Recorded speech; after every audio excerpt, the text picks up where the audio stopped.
Saudações antarianos e antarianas, eu sou Gustavo Lopes e neste vídeo irei fazer a análise do terceiro episódio. Primeiro peço desculpas por estar saindo atrasado, era pra estar saindo antes, que era ontem, mas por motivos de prova eu não consegui postar esse vídeo na data correta pra vocês. Então desculpem, semana que vem vai sair certinho porque eu não tenho prova semana que vem, se eu não me engano. Recadinhos, primeiro, se você não é inscrito, se inscreva no canal. Se já é inscrito, marca o sininho pra você receber aí todos os nossos vídeos. Tem vídeo de Game of Thrones pra caramba aí, muito mesmo, então acho que vocês podem assistir aí e comentar nos vídeos também, a gente responde os comentários de vocês e etc. A gente gosta muito, inclusive, de fazer isso. Outra coisa, aqui em Cuiabá, se você é de Cuiabá, até se você não é mesmo, mas enfim, aqui em Cuiabá a gente vai ter um evento chamado Cerrado Mix, a gente vai ter algumas atrações aqui, como por exemplo o Carlos Ruas do Sábado Qualquer, a gente vai ter também o Fábio Braza, a gente vai ter a Maria Venturi, a gente vai ter os meninos dos 7 minutos e várias outras aí personalidades, outros influenciadores. E se você quiser garantir o seu ingresso, você pode falar com a gente do Antares só aí nas nossas redes sociais e garantir o seu ingresso com a gente. Você vai conseguir um preço mais acessível, além de concorrer a uma réplica do Trono de Ferro. Então, é só entrar em contato com a gente. Você também, caso fala, putz, eu não tenho nada de dinheiro, só ir lá na nossa página, a gente está fazendo um sorteio. Estamos sorteando 8 pares de ingressos, então é só você ir lá e tentar a sorte em ganhar esses 8 pares de ingressos. Estamos na taverna todos os fins de semana, Taverna Corvo Negro. Todos os fins de semana a gente tá lá, então é só você também, caso você queira assistir o episódio, é só ir lá e assistir com a gente, comentar depois se você quiser. Para quem vai no Cerrado, vamos fazer também a transmissão diretamente de lá. Sem mais delongas, porque eu já enrolei demais aqui, vamos falar sobre o episódio. Bom, o episódio já começa em Pedra do Dragão, achei que não iria começar assim, mas começou assim, o Jon chegando em Pedra do Dragão. É legal o reencontro dele com o Tyrion e eles meio que se insultam, digamos assim. Só que não é um insulto, porque lembram quando o Tyrion e o Jon se encontraram pela primeira vez? O Tyrion chamou ele de bastardo, e daí o Jon não gostou, chamou ele de anão, mas não é uma ofensa. O Jon é um bastardo e o Tyrion é um anão. Então eles tiveram o mesmo tratamento de novo. Dessa vez nenhum dos dois se ofendeu. Na primeira vez o Jon teria se ofendido. Uma cena legal que eu gostaria de ressaltar é que quando o Davos vai conversar com a Missandei, ele fala que ele não reconheceu o sotaque dela e queria saber de onde que ela é. E ela falou que ela é da ilha de Narth. E daí ele fala que é uma ilha muito bonita e não sei o que, mas que ele nunca foi lá. E daí ela meio que fala, ah, tá, ok. E vai embora. E daí ele fica meio cabreiro, pelo jeito, pelo que a gente pôde perceber. Então algumas teorias surgiram e alguns dizem que a Missandei ela pode ser uma espiã e que ela que contou que onde estava a frota dos Targaryen para que o Euron pudesse lá no final do episódio atacar a frota. Eu achei interessante, eu conversei com a minha amiga Carol Pedroso, não confundir com Carol Moreira. Carol Pedroso, youtuber daqui de Cuiabá, muito legal, se inscreva no canal dela. Vou deixar o link na descrição deste vídeo. Bom, eu tava comentando com ela que eu lembrei muito de Todo Mundo Odeia o Chris, porque teve um episódio em que a Rochelle, ela conhece um cara lá, que ele vai pra ser um inquilino deles, e daí ela fala que, pergunta se ele é de outro lugar, e ele fala que ele é da Filadélfia. Ela fala bem da Filadélfia, e ele não dá moral. E ela disse que ele não é da Filadélfia então, porque gente da Filadélfia só fica falando bem da Filadélfia. Então ela descobre que ele na realidade estava mentindo. Então eu lembrei disso. Não significa que é verdade. Eu só tô dando aí um conteúdo a mais pra vocês. É legal ver quando o Jon tá chegando, a Melisandre ela tá observando eles e o Varys vai conversar com ela, fala que ela deveria ir embora. E daí a Melisandre fala que ela vai embora, porque ela já cumpriu o papel dela, então ela foi e uniu gelo e fogo. Mas que ela cometeu grandes erros que ela se arrepende, isso é interessante. E que ela vai embora, mas ela tem que voltar porque ela vai ter que morrer naquele lugar. E o Varys também vai ter que morrer naquele lugar. Então é interessante, a gente já sabe que os dois morrem, então seria interessante ver como que os dois iriam morrer. Deve ter algum significado o Varys pro Deus Vermelho, por tudo que a gente sabe dele. Depois disso aí, o encontro realmente acontece, o Jon e a Dany eles se veem pela primeira vez. É interessante que quando o Jon entra, aí a Missandei vai, fala todos aqueles títulos dela e etc, que ela é rainha da porra toda, que ela é Calice do Mar Dothraki, que ela é mãe de dragões, que ela é quebradora de correntes, que ela é isso e aquilo. E daí, de repente, quando volta o título, eles não tem o que falar. Falar, esse aí é o Jon Snow, ele é o Rei do Norte. E é interessante isso, porque dos dois, quem mais fez por Westeros foi o Jon. Na verdade, a Daenerys, ela fez coisas legais, mas na realidade ela nunca fez nada. Ela dava as ordens. E daí, o Jon não. Ele era o cara que ia correr atrás, ele era o cara que fazia. Então, ele não tem títulos, porque títulos são decorativos. Ele é o cara que vai lá e faz. Então, isso é interessante. É interessante que eles colocaram a Dany bastante arrogante. Eu vi algumas pessoas falando, ah, mas a Dany ela não é arrogante assim. Ela recebeu, por exemplo, a Yara Greyjoy e tal. Mas aí era uma outra coisa. A Yara procurou ela não pediu pra que fosse lá. Ela ficou sabendo que existia a Yara e daí eles falaram, olha, a gente quer estar do seu lado. Já o Jon não, ela pediu pra que o Jon fosse lá e ele deveria se submeter. Por isso aquela arrogância toda. Por isso que ela não tratou da mesma forma como ela tratou a Yara e o Theon. Bom, essa é bastante a Daenerys, eu acho. Acho que ela é uma criança mimada, sempre falei isso. Ela acha que ela tem o direito de governar e ela fala isso pro Jon. Fala, eu nasci pra governar os 7 reinos e eu vou governar os 7 reinos. Então ela pede que o Jon se ajoelhe, ele fala que não. É interessante que o Davos, ele fala que a Dany chama o Jon de Milord. E daí o Davos fala, olha, eu acho que a senhora tá errada, ele não é um Lorde, ele é um rei. E daí a Dany vai e conta a história do Torrent Stark, que eu já contei aqui pra vocês, então não vou me prolongar nisso. E daí o Jon fala do Rei Louco, ela pede desculpas, mas fala pro Jon não julgar ela pelos erros do pai, uma coisa que o Jon falou já nesta temporada, que ele não vai julgar os filhos pelos erros do pai. Mas ele também fala o seguinte, eu não vou julgar você pelos erros do seu pai, tanto é que eu tô aqui, mas eu não posso também responder pelo que o meu antepassado fez. Então, é interessante, já disse, temos de novo o Rei do Norte perante um conquistador, mas dessa vez não tem ajoelhamento. As pessoas que dizem que, ah não, mas o Jon ele se ajoelha assim. Não. Ah, mas ele se ajoelhou para o Stannis. Ele precisava dos navios do Stannis. Ponto. Mesmo que as pessoas falem, não, é por costume. Não. Ele precisava dos navios do Stannis.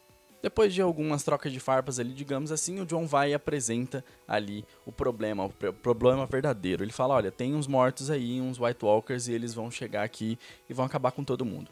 Obviamente a Dany não acredita, o Tyrion, ele mais ou menos acredita, e daí todo mundo fica naquela, ah, isso não é verdade. Legal também é que o roteiro vazado tinha falado que o Jon não ia se ajoelhar, ponto pro roteiro mais uma vez, e outra coisa, tinha dito também no roteiro que o Davos iria começar a falar do Jon, falar várias coisas, mas quando ele fosse revelar que o Jon morreu, o Jon iria impedir. Aconteceu também, mais um ponto pro roteiro. É interessante que depois que a Dany vai falar, que aconteceu isso e isso comigo, que eu fui vendida como uma égua, porque eu fui estuprada, porque eu passei fome, sei lá, porque várias pessoas tentaram me matar e etc. E você agora tá aqui, você então tá se rebelando contra mim. Então, a expressão na cara dela, no rosto dela naquele momento, era de quem ia fazer uma coisa que não seria legal. Então ela ia mandar matar o Jon, ela ia mandar prender ele, ia mandar torturar alguma coisa de ruim, ela ia fazer. Mas o Varys acabou sem querer salvando o Jon, porque ele foi avisar pra Dany o que tinha acontecido com a frota dos Greyjoy. Então, agora ela sabe que os Greyjoy e os Dorneses já não são mais aliados dela porque foram derrotados, a maioria deles. Então, 2 navios escaparam. Ela pergunta se todos realmente morreram e daí a gente vai e mostra que o Theon tá vivo. O Theon vai e mente pros Homens de Ferro, diz que ele lutou, mas os Homens de Ferro sabem que aquilo não é verdade, porque se ele tivesse lutado com o Euron, de duas uma, ou o Theon ia morrer, ou o Euron ia morrer. Se ele tava ali, ele não lutou com o Euron. Como a gente já havia dito, o Euron ia ser aclamado pela população quando ele chegasse lá com as mulheres que ele conseguiu capturar. E realmente toda a população tá ali, ei, muito bom, ei, Greyjoy, maravilha, tal. E daí ele vai e entrega o presente pra Cersei. Eu vi algumas pessoas dizendo que seria o Tyrion presente. Não via sentido nisso e realmente não tinha. O presente é a Ellaria. Afinal de contas, ela matou a Myrcella. Então, fez todo sentido. Ele foi lá e entregou o presente. E ainda a Cersei foi e garantiu pra ele que ele vai ter o casamento que ele tanto quer assim que eles ganharem a guerra. Então, o Jaime não gostou muito de ouvir isso. Mas daí a Cersei foi e garantiu o controle dos mares para o Euron e o controle terrestre para o Jaime. Então ela tem 2 grandes forças comandando o exército dela. É legal também o desconforto entre o Jaime e o Euron, né? Na verdade o Euron causa um desconforto muito grande no Jaime, porque ele provoca muito o Jaime. E isso é legal, é muito legal porque o Euron é muito descarado. Logo em seguida a gente vê então a vingança da Cersei. Ela vai, conversa pra caramba lá, muito discurso. De repente ela vai dar um beijo da morte na Tiene Sand, né? Porque ela quer que a Hilaria veja a filha dela morrer, veja a filha dela apodrecer ali. Então ela usou o mesmo veneno, teoricamente matou a menina da mesma forma. Depois o Qyburn ele vai e explica que pode demorar horas ou pode demorar dias até que aquela menina morra. Sinceramente, eu acho que essa menina pode não morrer. Caso alguém goste dela, talvez possa ficar feliz. Porque quando o Qyburn falou que poderia demorar dias, eu pensei que esse veneno pode não ser tão bom assim. A Myrcella, ela morreu muito rápido. E provavelmente eles não tinham pensado nisso. Eles tinham pensado que realmente seria um veneno de duração curta para que a Myrcella morresse. Só que daí agora eles revelam que esse veneno pode ser um pouco mais demorado. Se é pra ser demorado, só é pra ela ser salva. Então eu acho que talvez o Bronn gosta dela. Então talvez ele possa salvar ela de alguma forma, ele descubra alguma coisa. Ele realmente gosta dela e ela salvou ele quando ele tava em Dorne. O salvamento mais escroto que eu já vi na minha vida, mas salvou de qualquer forma. Logo depois da vingança, a gente vê uma cena da Cersei com o Jaime. Eu queria voltar na quarta temporada. Na quarta temporada, depois que o Joffrey morre, o Jaime ele encontra a Cersei no Grande Septo de Baelor, que o Joffrey tá lá morto. E daí ele vai e força ela a fazer sexo com ele. Daí, de início, ela vai falando que ela não quer. E depois, logo no final, ela para de falar que ela não quer. Ela começa a falar que aquilo não é certo. Então, muita discussão aconteceu em torno daquilo, se era ou não estupro. Muita gente defendeu que sim, outros que não, que ela só estava falando que na verdade não era certo, não que ela não queria. Agora, a gente teve uma situação parecida. A Cersei chega e o Jaime fala não. Ele não fala não só uma vez, né? Igual como na cena no Grande Septo de Baelor. Só que daí ela acaba forçando ele de novo. De novo não, né? No caso, há uma força de um dos dois irmãos de novo. E daí acontece o ato novamente. Então, pra galera que disse que era estupro lá, vocês acham que é estupro agora? Isso é uma pergunta, não tô fazendo nenhum tipo de coisa. Tô realmente querendo saber a opinião de vocês. A minha opinião era estupro na quarta temporada e é agora. Não é porque é homem que vai deixar de ser. Continua sendo a mesma coisa, não é que, nossa, ele achou bom. Eu acho isso ridículo, então eu acho que o que era válido pra quarta é válido agora pra sétima e eu quero saber a opinião de vocês. Depois é engraçado quando eles acordam, a Cersei vai e age muito parecido da forma que o Robert agia. O Robert ele não escondia que ele traía a Cersei, ele fazia o que ele queria. Ele era o rei, ele podia fazer o que ele quisesse. E a Cersei tá agindo da mesma forma. Então, o homem que ela mais odiava, na verdade, é ela mesma. Depois a gente vê a Cersei conversando com o representante do Banco de Ferro, e daí ele fala que tem a Daenerys e etc. E daí a Cersei usa toda a inteligência dela, o que ela aprendeu com o pai dela, pra conseguir ali domar ali o Banco de Ferro e mostrar que eles podem sim pagar as dívidas e que eles vão pagar. E que quando eles conseguirem o dinheiro, em uma quinzena, o Banco de Ferro pode voltar com todo o ouro e daí não precisam de guerra. Então, interessante, a Cersei conseguiu contornar ali e conseguiu fazer com que o Banco de Ferro não fosse um inimigo. Se o Banco de Ferro fosse inimigo de Westeros, com certeza Westeros ia sucumbir, a Dany ia ganhar sem o menor problema. Depois a gente vê o Tyrion e o Jon conversando. O Tyrion então revela que na verdade ele acredita sim no Jon, nas coisas que o Jon viu, todas aquelas coisas de White Walkers, Exército dos Mortos e etc. Mas que não tem como ele pedir esse tipo de coisa pra Daenerys, pra ela lutar no exército contra esses caras, porque ela não viu nada disso. Ele pode ter visto, mas não tem como ele chegar, a primeira vez que ele vê ela, pedir isso e ela atender. Então ele fala que o Jon deveria pedir algo que fosse possível dela fazer. E ele vai e pede para que ele possa minerar a obsidiana, que é o vidro de dragão que ele está procurando. Então o Tyrion vai lá, conversa com a Daenerys, tenta convencer ela de que ela deve deixar o vidro de dragão ser minerado. Afinal de contas, não serve para nada para ela. Ela simplesmente nem sabia que ele existia, então ela pode deixar ele minerar. O Tyrion também dá um conselho pro Jon, fala que ele deveria então conhecer um pouco mais a Daenerys, né? Porque ele acha que ela é ruim, mas ela é uma pessoa boa. Então, chega mais perto dela, conversa com ela, você vai perceber que ela é uma pessoa legal. E daí o Jon vai e tenta fazer isso, ele vai conversar com ela. Interessante. O Jon vê os dragões e ele acha um muito bonito. Ele fala, nossa, os dragões são realmente muito bonitos. Então, a Daenerys vai e fala que o nome daqueles dois que estão voando são em homenagem aos irmãos dela, o Viserys e o Rhaegar. Muito legal pra gente, porque a gente sabe que o Rhaegar é o pai do Jon, então é uma coisa legal ali. A gente acredita, inclusive, que o Rhaegal seja o dragão que o Jon, caso vá domar algum, acabe domando ele. Uma coisa interessante é que a Dany fala bem assim que os dragões eles estavam extintos por muitas gerações, mas que agora eles estão de volta. E eu acho que isso é uma referência aos dois na realidade. Tanto ela quanto o Jon são dragões. Fazia muito tempo que a gente não tinha um dragão de verdade, um rei extremamente bom. E agora a gente tá tendo dois dragões de volta aí, os dois Targaryen que podem ter um futuro interessante. Interessante também que foi revelado que o nome do Jon é Jaehaerys Targaryen. Se ele for rei, Jaehaerys II Targaryen, já que na série, nas Crônicas de Gelo e Fogo, a gente tem o Jaehaerys II, que é o pai do Aerys, mas na série eles tiraram esse cara, então só tem um, que foi o melhor rei de Westeros. Então, interessante, só pra vocês saberem disso mesmo. Depois a gente vai até o Winterfell, a gente vê a Sansa tá comandando tudo muito bem, me surpreendeu, achei que a Sansa ia fazer um trabalho ridículo, não ridículo a ponto... O que ela tá fazendo, eu imaginei até que ela poderia fazer. A Sansa, ela não é burra, ela é inteligente. Então ela tá tomando conta das coisas, ela tá administrando tudo, ela quer saber quanta comida tem, ela tá pensando no futuro. Se todo mundo vier aqui pra Winterfell, consigo alimentar? Não, então não tá bom, a gente precisa trazer mais comida pra cá, a gente precisa colocar couro nas armaduras, e assim, isso aí eu imaginava até que ela poderia fazer. Mas ela não tá tomando nenhuma medida drástica contra ladies e lords de outras casas, por exemplo. Nenhuma medida de guerra. Eu imaginei que ela ia tomar esse tipo de medida. Depois o Mindinho vai e conversa com ela.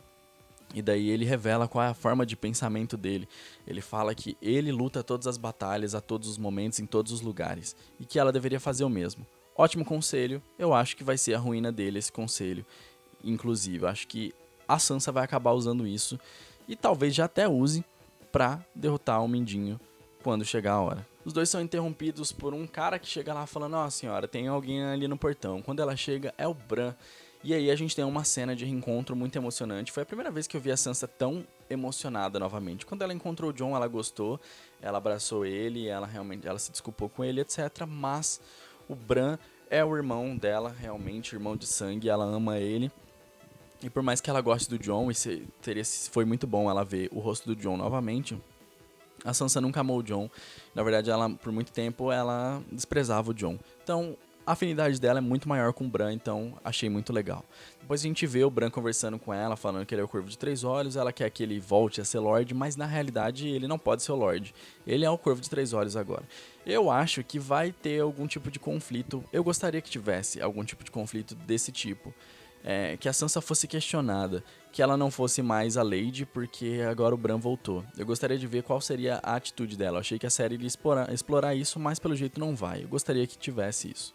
É legal que o Bran fala pra Sansa como foi o casamento dela, e daí a Sansa fica muito assustada com aquilo ali. Ela percebe o poder que o irmão dela tem e que na verdade ele não tá louco. Ele realmente tem um poder e ela fica sem entender. Afinal de contas é uma coisa que ela nem tinha ideia de que existia. Vamos até a cidadela e a gente vê que o Jorah tá curado. O Sam conseguiu, fez todo aquele procedimento lá e conseguiu curar o Jorah. Agora é provável que ele vá voltar para a Pedra do Dragão.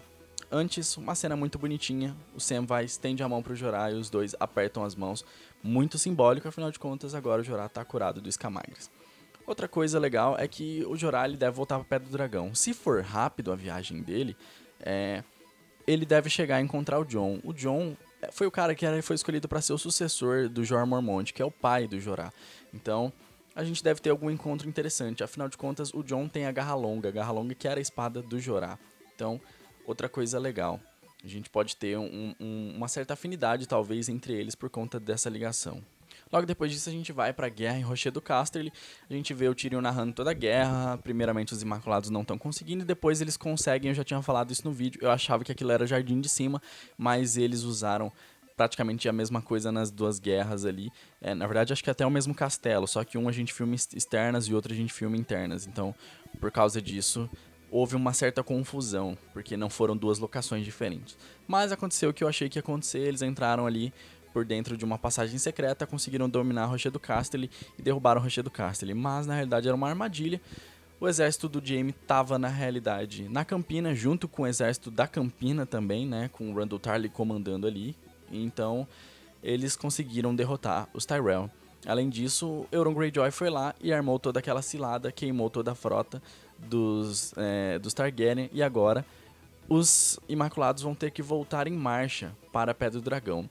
No lugar que eles não conhecem, vão ser um alvo fácil. Depois a gente tem ali toda uma conversa do Jaime com a Olenna Tyrell. Ela vai falar várias coisas, que a Cersei vai ser a ruína do Jaime, que ele não deveria seguir ela, mas que na realidade ele ama ela. Mas que ele deveria ficar de olhos abertos, porque ela é uma doença. E que ela, a Olenna, fez coisas muito ruins, mas que a Cersei é muito pior do que ela. Que ela não conseguiria nem prever o que a Cersei acabou fazendo. Então, ele precisa tomar cuidado. Mas o Jaime, obviamente, não dá ouvidos a ela. Na cabeça dele, ela tá certa. E ela agora que dita tudo, ela que manda na porra toda. É legal que o Jaime fala que a Cersei teve várias ideias pra matar a Olenna, mas que ele fez a Cersei desistir de todas. Aí então ele decidiu dar veneno pra ela, e o veneno era um veneno que não mataria ela com nenhum tipo de dor. Então ele vai, coloca no vinho e daí ela toma. Interessante porque a Olenna, ela não é uma Tyrell de verdade, ela casou com um Tyrell, por isso ela assumiu o nome. A Olenna é Red Wine, né? Que é uma casa cujo emblema é uma uva, na verdade, um cacho de uvas. Então é bem legal ela ter morrido tomando vinho. Mas enfim, então ela revela pro Jaime que na realidade ela matou o Joffrey, que ela deu veneno pra ele e que ela não esperava que ele morresse agonizando daquele jeito, mas que ela não queria morrer daquele jeito. Então ela pede pro Jaime contar para a Cersei que foi ela quem matou o Joffrey. Muito legal, a Olenna realmente caiu atirando, isso foi interessante. Revelou uma coisa pro Jaime ali e ele aparentemente se arrependeu de ter tratado ela daquela forma. E acho que teve bastante significado aquela cena ali, e eu acho que os conselhos da Olenna são conselhos que normalmente devem ser seguidos. Tanto que eu acho que os conselhos que ela deu pra Dany vão acabar sendo seguidos, e o Jaime deveria ficar atento aí no que a Olenna falou. Agora a gente chegou naquela parte do vídeo que quem não gosta de nenhum tipo de spoiler já pode deixar o comentário, já pode deixar o like, já pode marcar o sininho e acompanhar a gente em todas as nossas redes sociais, porque agora eu vou falar sobre o preview, que é o trailer que sai do próximo episódio. Então a gente já tem algumas cenas reveladas, então se você não quer nenhum tipo de spoiler, a gente fica por aqui.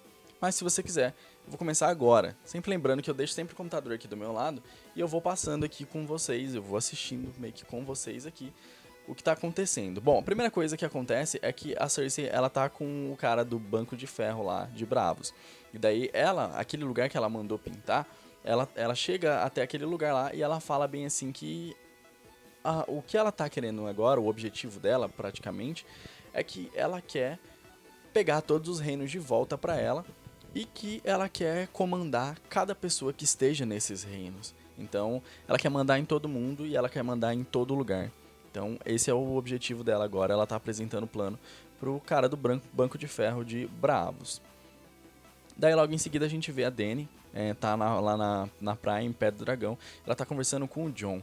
Daí, ela fala pro Jon que todos os aliados dela, ela perdeu. Todos estão desaparecidos, então ela precisa dele, teoricamente. Ela não fala isso, mas eu imagino que ela precisa dele agora. Então ela tá pedindo a ajuda dele. Olha, todo mundo me deixou, eu só tenho agora os Dothraki. E os meus Imaculados, eles estão ferrados lá. Então eu preciso de você. Você conhece o Westeros, você mora aqui, preciso do seu exército.